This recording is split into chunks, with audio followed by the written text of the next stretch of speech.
بسم اللہ الرحمن الرحیم۔ سیاستدان۔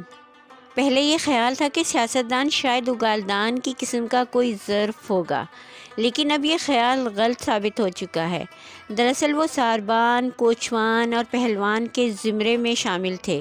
جس طرح ساربان اور کوچوان اونٹ، گھوڑے، گدھے یا خچر کی نکیل تھامتے تھے، اسی طرح سیاستدان عوام کی لگام اپنے ہاتھ میں رکھنے کی کوشش کرتے تھے۔ اس کے علاوہ پہلوانوں کی طرح دنگل فرمانا بھی آپ کا شیوا تھا۔ گھڑ دوڑ کی طرح سیاستدانوں کی دوڑ بھی ایک دلچسپ تماشا ہوا کرتی تھی۔ یہ بات نہیں کہ خدا نخواستہ سیاستدان خود دوڑ لگاتے تھے، بلکہ وہ تو بس عوام کو دوڑانے پر ہی اکتفا کرتے تھے۔ ہاں، البتہ دنگلوں میں وہ خود بنفس نفیس اکھاڑوں میں اترا کرتے تھے اور بڑے گھمسان کا رن پڑتا تھا، کبھی قوم سیاستدان کی گردن پر اور کبھی سیاستدان قوم کی گردن پر۔ ووٹ ایک قسم کا ہتھیار تھا جو ایسے موقع پر استعمال کیا جاتا تھا۔ ووٹ کی ساخت غالباً اس بوٹ کی سی تھی جو اس زمانے میں پاؤں میں پہنا جاتا تھا۔ یہی وجہ ہے کہ سیاسی دنگلوں میں یہ دونوں یکساں چلتے تھے۔ سیاستدانوں کا ایک اور مشغلہ بیان بازی تھا۔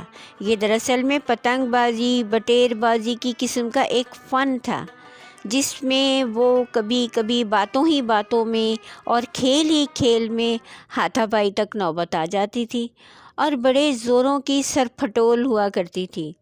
جس وقت سیاستدان دنگا فساد میں مصروف نہ ہوں تو وہ سرے راہ کیچڑ اور پگڑیاں اچھال کر اپنا جی بہلایا کرتے تھے۔ سیاستدان فکر معاش سے آزاد ہوتے تھے۔ بنی اسرائیل کے بعد یہی ایک قوم تھی جس پر آسمان سے من و سلوہ نازل ہوتا تھا۔ اگرچہ آج کل یہ نسل ناپید ہے، لیکن خیال کیا جاتا ہے کہ اس قوم کے چند بزرگ کسی طرح فرار ہو کر یاجوج ماجوج کی بستی میں روپوش ہو گئے ہیں۔